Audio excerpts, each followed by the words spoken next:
Hi, everyone. It's Tessa. And Joe. From the Unveiling Paradise podcast.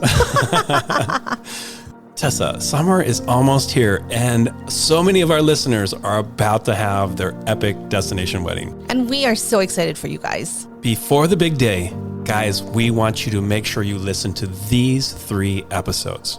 Episode 62, Deep Diving Your Wedding Ceremony. Episode 53, Questions Your Wedding Guests Will Ask. And episode 31, the final countdown to your wedding day. And if you're planning your wedding here in Hawaii, hit us up and ask us about our Unveiling Paradise podcast promo. Happy planning. Welcome to another episode of the Unveiling Paradise podcast. Hi, Joe. How's it going? Hey, Tessa. Good to see you. I feel like I've been seeing you a lot this last couple weeks, right? We've been doing a ton of weddings together. It's been busy, and it's been pretty fun with me, don't you think?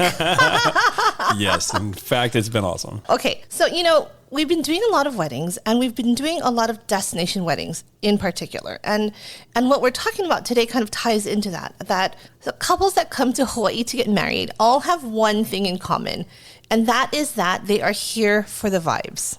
What do you mean vibes? Like the Hawaii vibes? Like, what are you talking about? Okay, I'm glad you asked because that's what we're talking about today. So it means when couples are planning a destination wedding in Hawaii, their number one priority is having that kind of outdoor Hawaii vibe, right? Their friends and family are coming from all over the world. They want their family and friends to experience that. So they're here for the outdoor vibes. And that's what we're talking about today. When I think about like all the weddings that happen around the planet, if you choose to plan your wedding in Hawaii, you choose probably Hawaii because it's such a gorgeous place. We have some of the most beautiful mountains, some of the most beautiful oceans, some of the most beautiful beaches. And I think that is a lot of what attracts people to Hawaii. You could plan your wedding in New York in a ballroom, and you maybe never ever see the city. You maybe never ever see the mountains or the landscape or anything like that. But when you plan a wedding in Hawaii, that comes into play. Exactly. So leaning into the beauty of Hawaii, I have couples that are flying here and they're looking at, different venues and for whatever reason, they start looking at ballrooms. And one of them will always say, well, if we're going to get married in a ballroom, we could do it anywhere in the world. Right. But I want to warn you, with great venues comes great responsibility. And what I mean by that is when you're planning an outdoor wedding, there is extra planning, extra things to consider, and that's what we're going to talk about today. And I love that so much. So today we're going to be talking about the top 10 things you should consider if you're planning an outdoor wedding here in Hawaii. Let's get started. Welcome to Unveiling Paradise, your go-to destination wedding podcast. I'm Tessa, wedding planner and owner of Fred & Kate Events. And I'm Joe, wedding and adventure photographer of Joseph Esser Photography.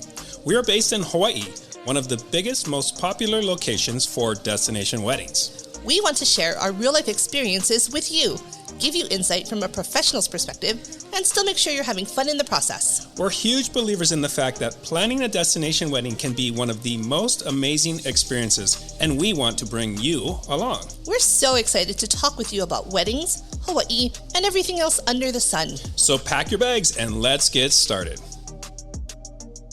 Hey everyone, and welcome back to our show. Today we're going to be talking about outdoor weddings and some of the things to consider when you're planning your outdoor wedding. Outdoor weddings are so popular. If you think back a few generations ago, weddings were, like these things was at a church, it was in a ballroom, it was in, they were in banquet halls, it was super cookie cutter, right? Where you didn't have a ton of options. Nowadays, that's not the case. There are so many amazing venues in Hawaii. I feel like even if you're having a hotel wedding, you might have your reception in a ballroom. Landscape, the outdoors always still comes into play. Majority, 99% of our weddings tend to be outdoors, at least for the ceremony, at least for the portraits, right? And so there's a lot to consider when you're actually planning an outdoor wedding, right? Where you have to deal with things like the elements, the wind, rain, whatever it might be. So let's get into this. We have 10 of our top things we want you to consider when planning an outdoor wedding. All right, let's get into this. Number 1, when you're considering your venue, consider its views. Mountain, ocean, or none. What does that mean, Tessa? Yeah, so I think this is a big one, right? When we're planning outdoor weddings, especially in Hawaii, right? The biggest view that you can have is the ocean. People come to Hawaii for the ocean view. Every couple wants to get married on the water with the view of the ocean. It's always going to be the most expensive option, which is great, but not everyone has the budget for that. Yeah, that's so true. Like when I am like picking out hotel rooms and it's like ocean view and you're like $300 more, I'm like, garden view. Garden view. City view. Next to the janitor's closet. There we go. And so that's it, right? You have ocean views. We also are so lucky in Hawaii to have gorgeous mountain views. Yeah. There are venues where you have ocean and mountain views. So what do you want? Is an ocean mountain view, like if it's like a hotel room, is that like probably more expensive than anything? Yeah, because you're basically taking the whole floor, right? To get both views. And then you also have no view. And what I mean by that is you can still do an outdoor wedding. We're in Hawaii. It is a solid, comfortable temperature year-round. So you may not have an ocean view, you may not have a mountain view, but again, you could be either in the middle of the city, you could have a botanical garden. So again, you still have that outdoor feel, that outdoor temperature, that outdoor look, but not with the price that it comes with being beachfront. Yeah, and actually, I'm thinking about some of the venues you're talking about. Like we have some historic properties in downtown, like Cafe Julia, which is really gorgeous. Okay, guys, so when we're looking at venues, right, considering the view, considering what you're getting, is it ocean view? Are you willing to pay more for that? Are you okay with a mountain view, which is equally as gorgeous? Are you okay with a botanical garden? Again, equally gorgeous, but can you tell that you're in Hawaii? So just considering those things. And one other tip that I want to throw out is in Hawaii, there are noise ordinances, which means at 10 p.m. is a hard stop for all sound. That's for all outdoor venues. Is that what you're saying? Correct. So say you were to be in a ballroom, if they have a liquor license to stay beyond 10 p.m., you can stay till 11, 12, 1, 2 o'clock. No matter what, at outdoor venues, 10 p.m. is the hard stop. You know what's funny is I actually see this a lot now where our couples who want to party into the early hours of the morning, they will have an after party. So they might have their formal reception outdoors under the stars. But then at that 10 o'clock mark, they have their after party indoors where they can continue going. And I think that's something that's really nice to be able to experience too. For sure. The second point to consider is your lighting needs. So again, when you're outdoors, when you're in this grand open space, most of those venues don't have lighting on their own. Oh my gosh, that's so true. Right? Or they have flood lighting. And that's not gorgeous wedding lighting. So thinking about the lighting for the space, right? And it's not just, you look at these gorgeous pictures online, on Pinterest, on Instagram, and you're looking at the lighting over the guest tables. But it's also considering, in addition to that, you need lighting everywhere. So if there's like a long walkway to a guest park, you need some sort of lighting for that.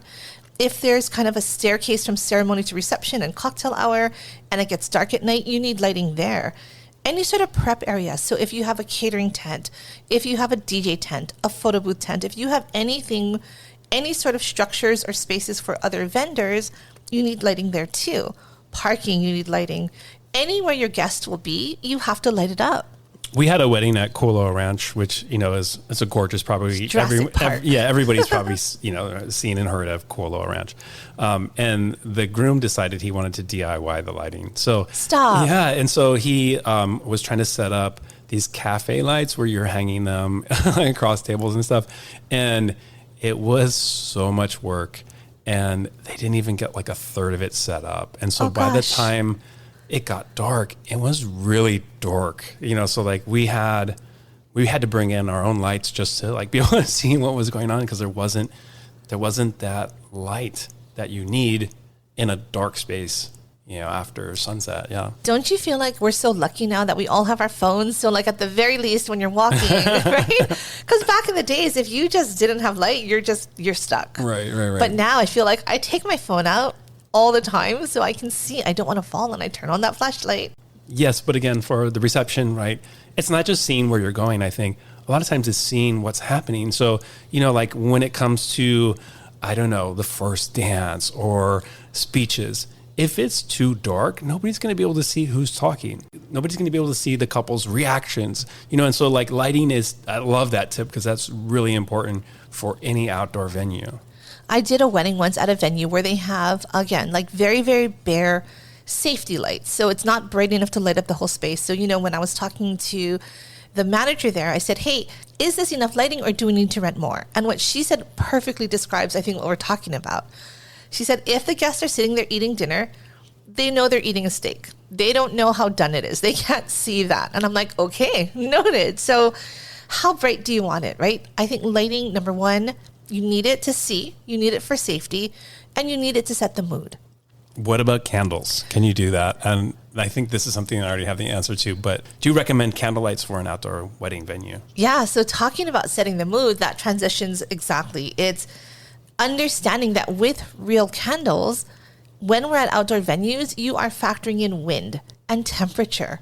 So we have done weddings where, again, we have lit those poor candles over and over and they will not stay lit because it's windy. Mm-hmm. On the flip side, we are in Hawaii and in summer it gets dark.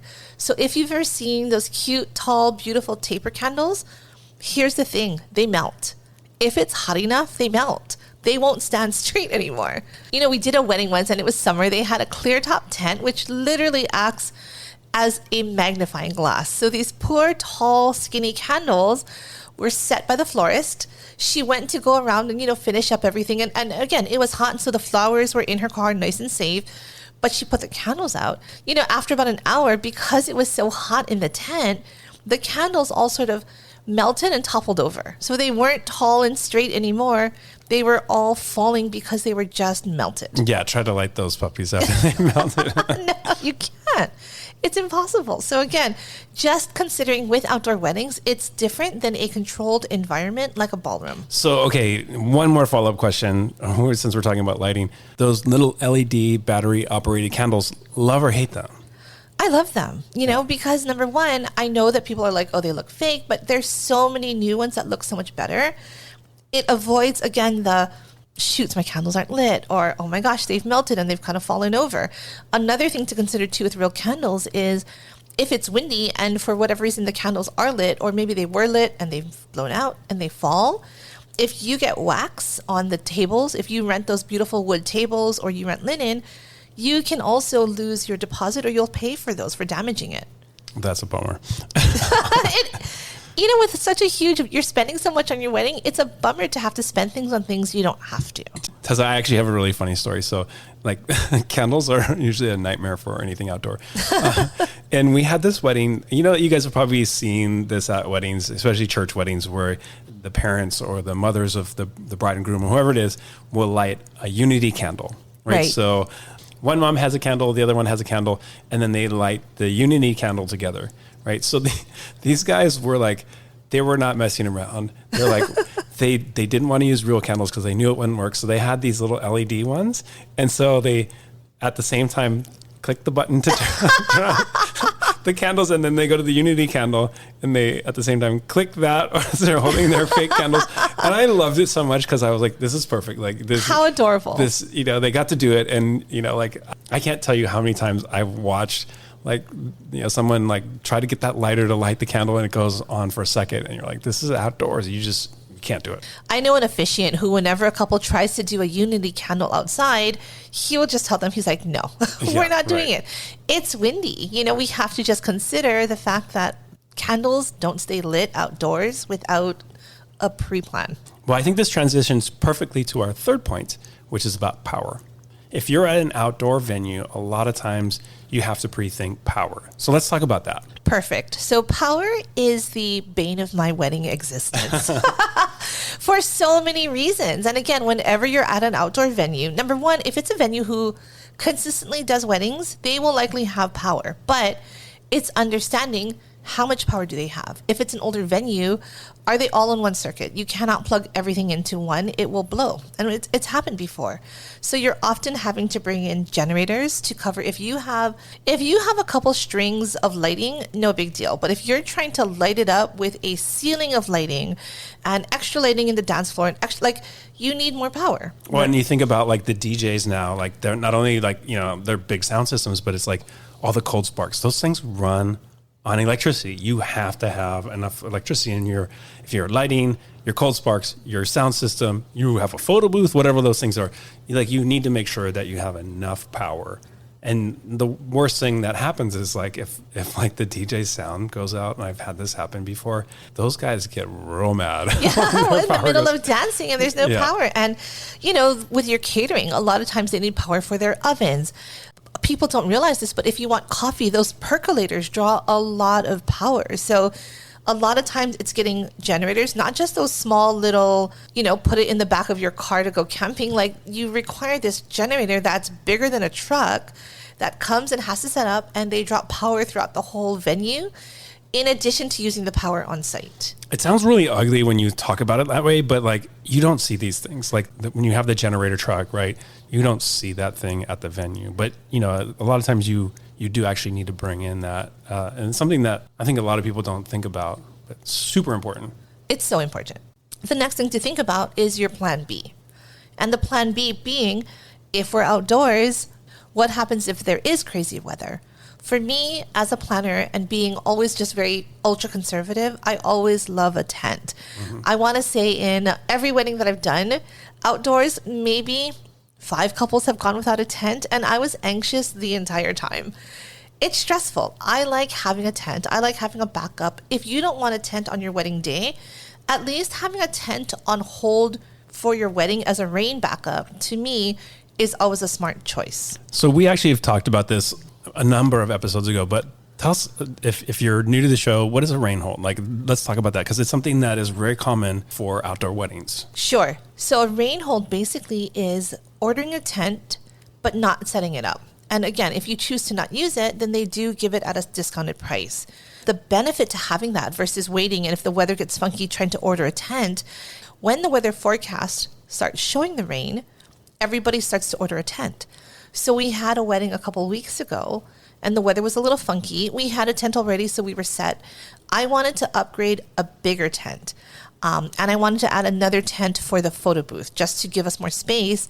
They didn't have any extra tents. So we were able to take the tent we had, make it a little bigger, but we couldn't rent any other tents at that point. It's kind of like when you go to like Target, right? And you're like, I need an umbrella because it's raining. And they're like, yeah, everybody else does too. Right? And that's exactly what happens, right? Yeah. As soon as the weather gets funky, everybody will get tents. You want to have that on your invoice from the start as your plan B, as your insurance for bad weather.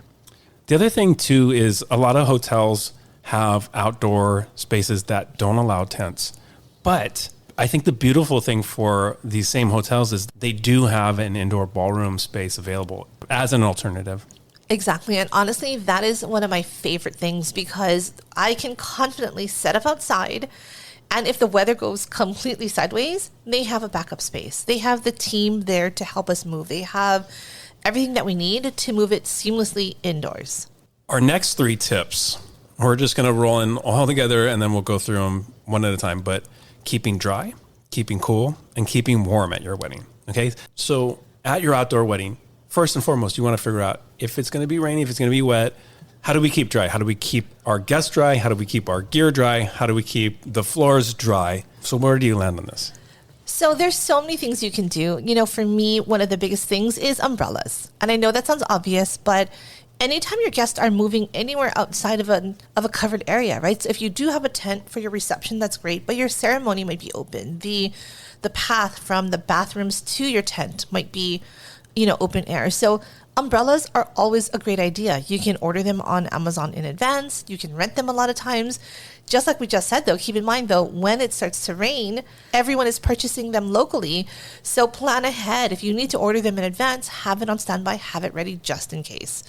So also I see at weddings a lot of times the need for something to dry things off with. So towels, a lot of times I think at an outdoor venue, you'll see the coordinator grabbing whatever like towels they can find, or if it's at a hotel, like grabbing pool towels to dry off things like the ceremony setup. So, if your ceremony is open air and it just rained an hour ago, you're going to need something to dry off those chairs so everyone's butts aren't wet, right? For sure. So it's a couple things, right? Like my team, we always have some microfiber towels to dry the chairs right before ceremony, because sometimes it'll rain, stop.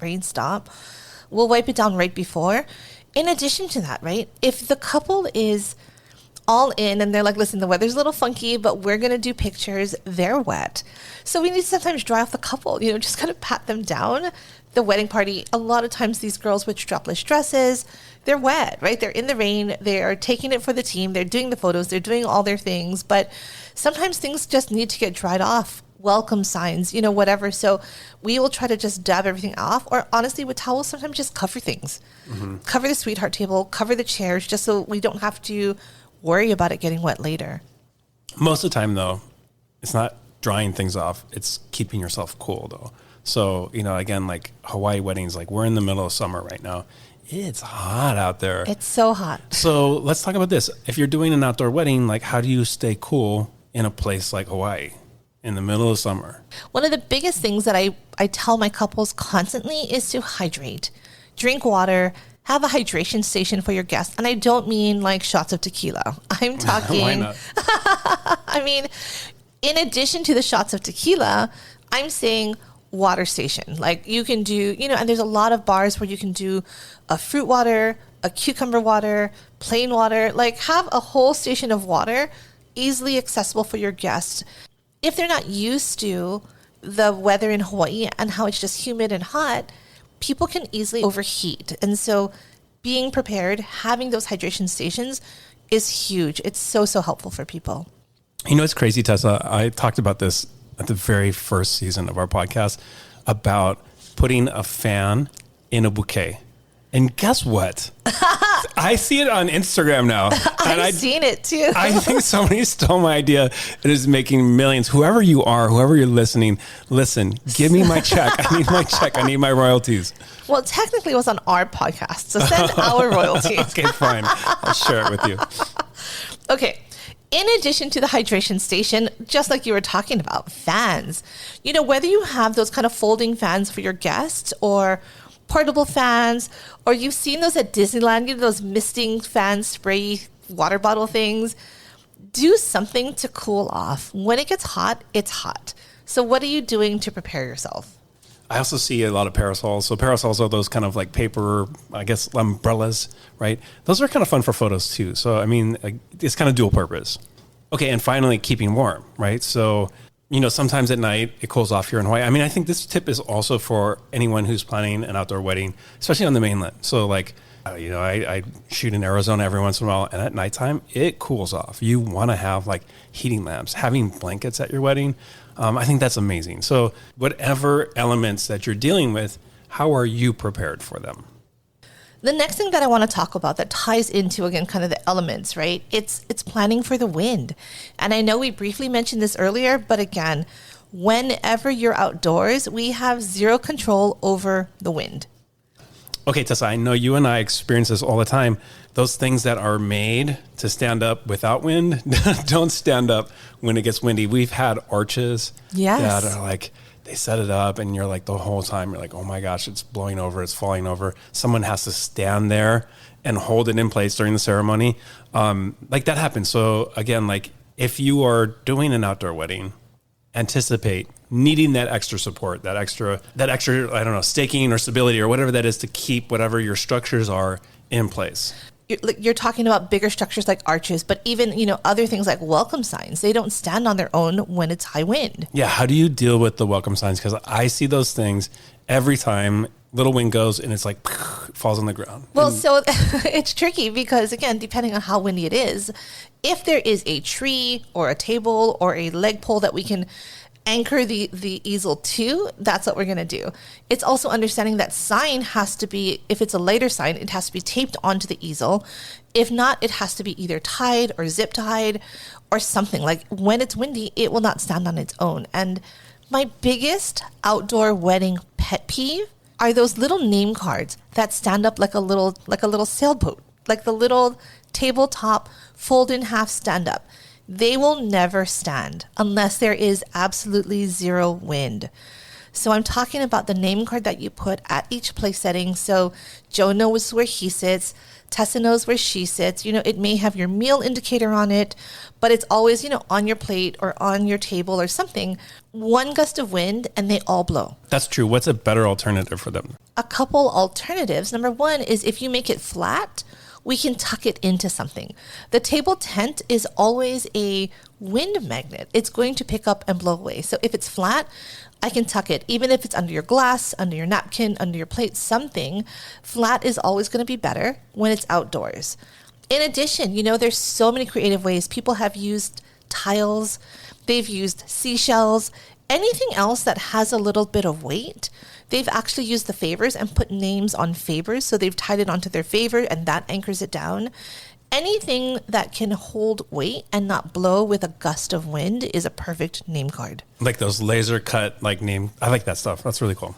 Those are, again, because they're flat. They're still pretty light, but they're flat. So they're not going to blow in the wind. The other thing that I see blowing away a lot on a reception table is either the menu, so like those paper menus or whatever, or even like the napkins. Like sometimes if it's like a real flimsy napkin, those get blown around.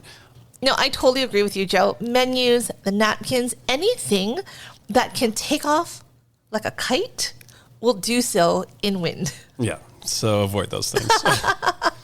Okay, the next thing we want to talk about is the ground. So grass, sand, anything other than concrete or, solid ground is tricky. So it's funny, like when we start doing all the prep photos at the beginning of the day, I'll see the bride's shoes. She's got these beautiful high heels. You're like, uh-oh. And we're going to be in like sand or we're going to be in the grass. And you just know it's just like, this is going to go right into the ground.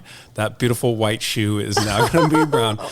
There's things that we can do. I mean, first, I think, there's those little like rubber wedgie things that you can put on. It's like a heel protector. Yeah, your heel protector. Yeah, that works a little bit.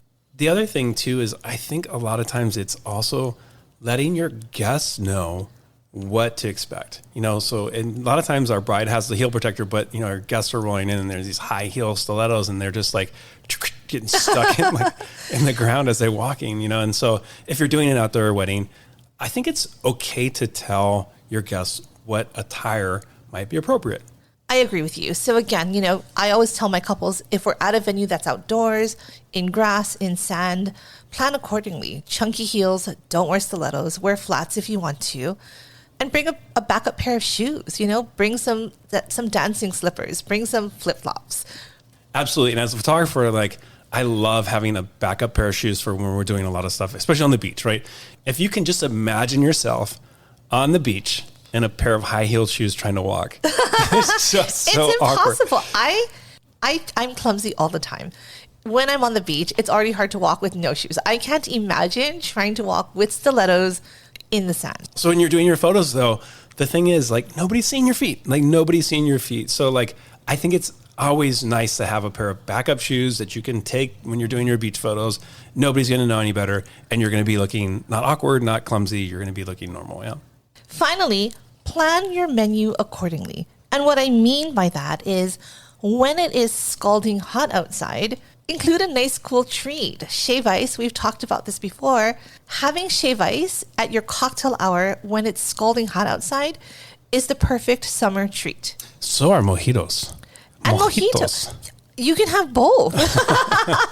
But you don't, and so here's something really interesting. And I tell couples, when you're doing an outdoor wedding, people who normally drink red wine will often opt for a cooler drink, a white wine, a champagne, or a cocktail. They want the cooler drink. They want something a little cooler and more light. Right, absolutely. If you think about beer, right, you have these real heavy Guinness stouts that are made for winter drinking, right? When you're trying to stay warm and be drunk. In the summertime, you want to be cool. You want something refreshing. You don't need a heavy beer too. So I love that. I think that's really important.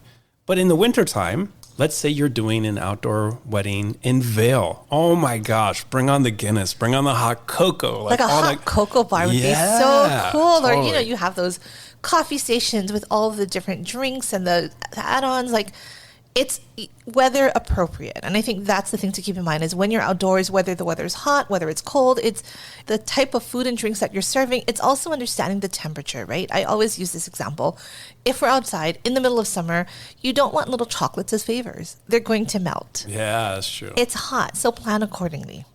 So what I'm hearing is if you're going to have chocolate favors, leave those with Tessa and I because they're going to melt and we'll just take care of them. We don't want them to melt. We're so thoughtful. Yeah, we'll take care of them for you. Don't you worry, guys. All right, guys. Well, we hope this was a helpful show If you're planning your wedding here in Hawaii, we got lots to share. Hit us up. We'd love to work with you guys, and we will catch you guys on another show. Bye.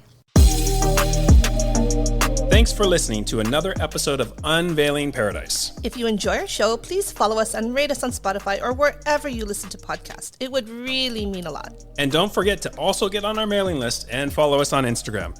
Just do it already. Until next time, this is Tessa. And this is Joe. And don't forget, your happily ever after It's just a plane ride away.